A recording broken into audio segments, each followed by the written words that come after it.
Reparler d'un sujet dont je parle pas mal dans mes vidéos, dans certaines vidéos, c'est un peu le niveau des arnaqueurs. J'en ai déjà parlé pour les brouteurs, tout ça. On a énormément d'arnaques, les brouteurs, les faux supports techniques qu'on peut voir en live. On en voit en live chez Arnaque-moi si tu peux, c'est Sento, notamment chez Lalin, plein d'autres. Que certaines personnes peuvent se dire, ah mais ces escrocs sont nuls. Comment ils arrivent à faire des victimes? Mais en fait, il faut bien comprendre une chose.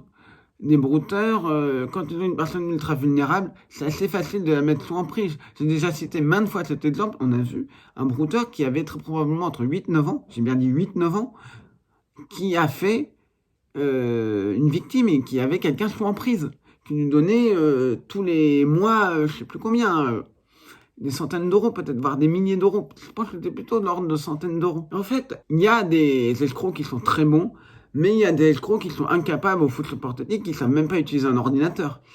Mais pour quelqu'un qui ne connaît rien, vous ouvrez le terminal de l'ordinateur, ce qui permet de taper des lignes de code pour faire des actions. Voilà. Par exemple, vous pouvez créer un dossier à partir de ça.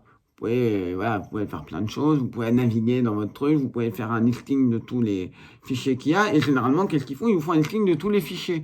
Ça prend un petit peu de temps, c'est impressionnant, vous n'y connaissez rien, ça fait peur. Mais en fait, pourquoi ces escrocs marchent, même des très mauvais? Parce qu'en fait, soit ils ont des personnes ultra vulnérables, ou soit ils ont des personnes qui n'ont aucune connaissance dans le domaine. Et je ne blâmerai jamais ces personnes-là, vulnérables et qui sont...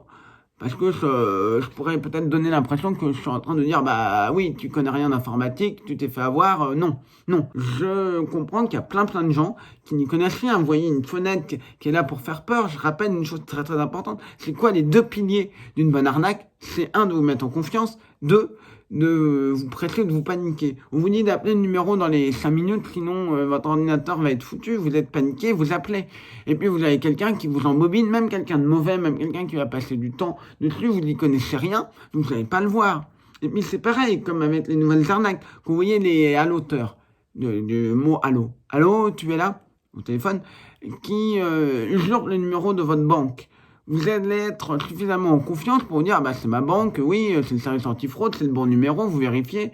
La personne est d'un aplomb, voilà, très calme, très serein. On a vu dans des documentaires quelqu'un qui disait, mais en fait, vous êtes un auteur, je le sais, je vous reconnais, je suis journaliste, j'enquête là-dessus. Et le type disait, mais non, je suis pas du tout un auteur, vous vous trompez, oui, il y en a, malheureusement, en effet. Et le type te dit, oui, il y en a, oui, je sais ce que c'est, il faut faire très attention, vous avez bien raison, mais voyez, moi, j'utilise le numéro de la banque. Et le type, mais t'es capable, là, il était bon. Mais il y en a certains qui sont mauvais, mais face à une personne vulnérable, ils vont pouvoir avoir plus de chance, c'est ça. Parce qu'on voit dans certains lives des gens qui sont extrêmement mauvais. Vous voyez des brouteurs chez Lalin et chez Arnaque-moi, par exemple, certains sont extrêmement mauvais. Quand vous voyez Marir ou quand vous voyez Vanessa, qui sont des pseudos qu'utilisent les brouteurs, puisqu'en réalité ce sont des hommes qui incarnent ces personnages-là, ils sont totalement nuls.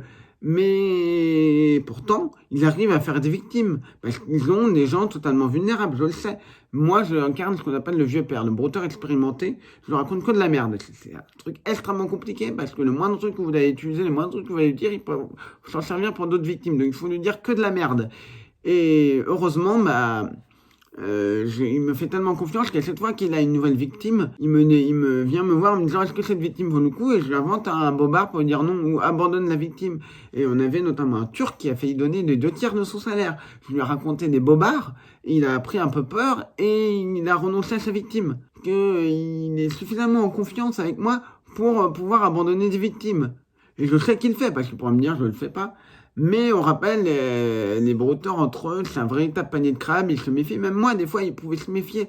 Mais il faut faire très attention avec tout ça. Donc vraiment, je le redis, ne jugez jamais des victimes. Ne dites jamais, mais attends, cet escroc, il est très con, comment il a pu avoir des victimes, comment il a pu avoir des ordinateurs connectés à son truc, parce que certains escrocs vont garder, qui font du faux support technique, vont s'introduire sur votre machine et récupérer un accès permanent à la machine. On en a vu des nuls, ils avaient des centaines d'ordinateurs connectés. Et Sento et Mike Dyson les ont supprimé les ordi. Comme ça, l'escroc n'avait plus accès à aucun ordinateur. Et ça, c'est génial parce que comme il n'a plus accès à aucun ordinateur, bah, il perd une partie de son travail. Bon, malheureusement, après, il peut récupérer à nouveau des ordi, mais il a perdu une grosse partie de son travail. Mais ils sont face à des personnes qui sont extrêmement vulnérables, qui ont peu de connaissances en informatique, et ils ont un script, et ils savent manipuler. Donc je le redis, ne blâmez jamais une personne qui n'y connaît rien en informatique, elle sait pas voir, ne blâmez jamais des victimes en général, quel que soit le sujet. Je parle pas uniquement d'arnaque, etc. Et écoutez les victimes. On a besoin que les victimes, elles parlent et qu'elles soient entendues. Donc j'espère que cette vidéo vous aura plu. On se retrouve quoi? La semaine prochaine. Pourquoi? Pour une nouvelle vidéo sur quoi? Les enjeux de la tech et du web.